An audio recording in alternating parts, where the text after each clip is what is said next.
A tiny stray kitten huddles in a cardboard box by the side of the road. Snowflakes land softly on its fur.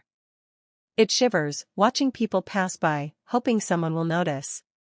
A young woman stops, kneels down, and offers her scarf to wrap the kitten. She smiles warmly, speaking softly so it feels safe. The kitten blinks slowly, a small sign of trust. The woman carries the kitten inside her cozy home.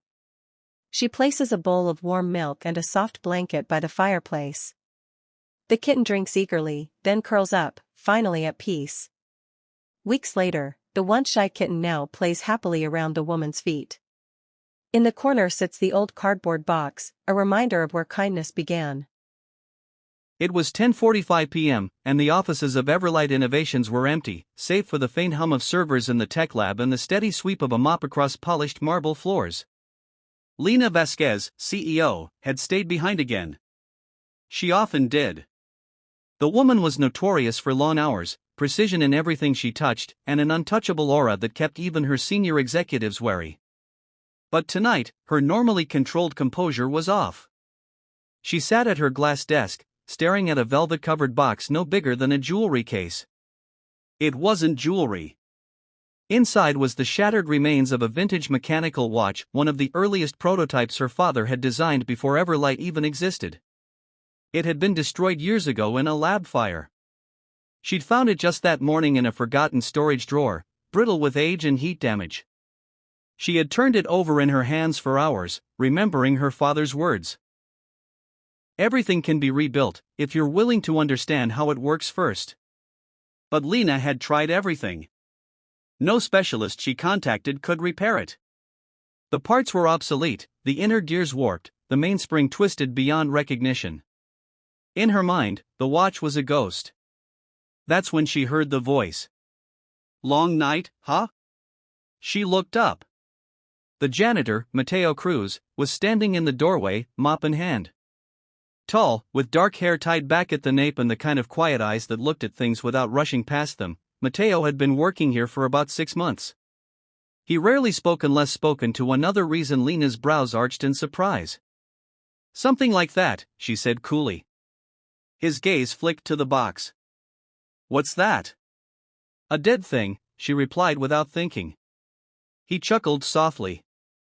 "Dead things aren't always gone." For some reason, maybe because it was late and her guard was thinner than usual, she pushed the box toward him. "If you can resurrect it," she said, half mocking, "I'll let you steal me away." The words slipped out before she could think. She meant it as a joke. Lena Vasquez did not date employees. And certainly not janitors. But Mateo didn't laugh. He set the mop aside, walked over, and opened the box. He examined the watch with deliberate care, as though it were a rare artifact. "You're serious?" he asked. "I don't joke," she said, though that was only half true. "All right," he said, meeting her eyes with quiet certainty. "I'll do it." The next day, Lena forgot the conversation. Or tried to. Her calendar was packed: board meetings, investor calls, crisis over a delayed product launch. But at 6 p.m., as she passed the security desk, she saw Mateo again. He was sitting with a disassembled watch laid out in neat rows on a cloth, a magnifying lens clamped to the desk lamp. "Where did you get those tools?" she asked. "Brought them from home," he said without looking up. "My uncle's a horologist. I've been repairing watches since I was 12. She felt her cheeks warm at the unexpected detail. "You're a janitor," she said. "And a watchmaker," he said calmly. "Life's funny like that." He showed her a piece of the mainspring. It was brittle as dried pasta. "This is the hardest part. I'll have to make a new one by hand. But the rest, the gears can be reshaped, cleaned. The face will need refinishing." "That's impossible," Lena said, but her voice was softer now. He smiled slightly. "You gave me a condition. I'm going to meet it." Days passed. Each night, after his janitorial shift, Mateo worked on the watch at the corner desk. Lena began to linger after hours, telling herself she needed to catch up on emails, though her eyes often drifted toward his steady hands under the lamp. One evening, she asked, "Why this much effort? You don't even know me." He shrugged. "I like puzzles. I like bringing things back.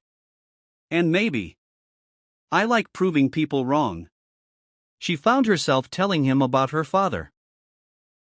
How he'd started Everlight in a garage, how his sudden death had left her running the company at 27, how the watch had been the last gift he'd been working on for her. Matteo listened without interruption. No pep talk, no pity. Just listened. "That's why you called it a dead thing," he said finally. "Because you didn't think anyone could care enough to fix it." Her throat tightened. Maybe. On the 10th night, she walked in to find the pieces arranged differently. The casing had been polished to a soft gleam. The gears, newly cut and adjusted, meshed with a quiet elegance. "It's almost ready," he said, but his tone was subdued. "What's wrong?" He hesitated, then said, "The dial, the fire warped it too badly. I can rebuild the mechanism, but it won't look exactly like it did before." She surprised herself by smiling. "It doesn't have to.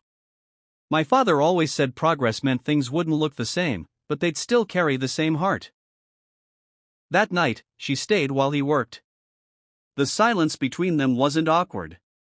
It was the kind of silence you only have when two people are intent on the same heartbeat. 2 days later, he called her over. "It's done." She leaned in.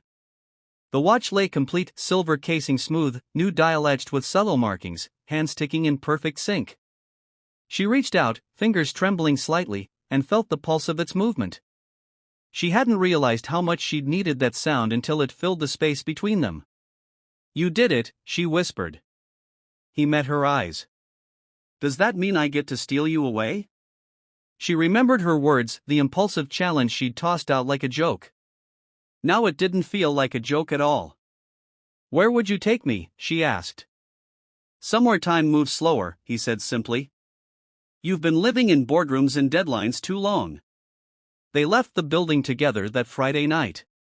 Matteo didn't take her to a restaurant or some expensive rooftop bar. Instead, he drove her to an old train stat.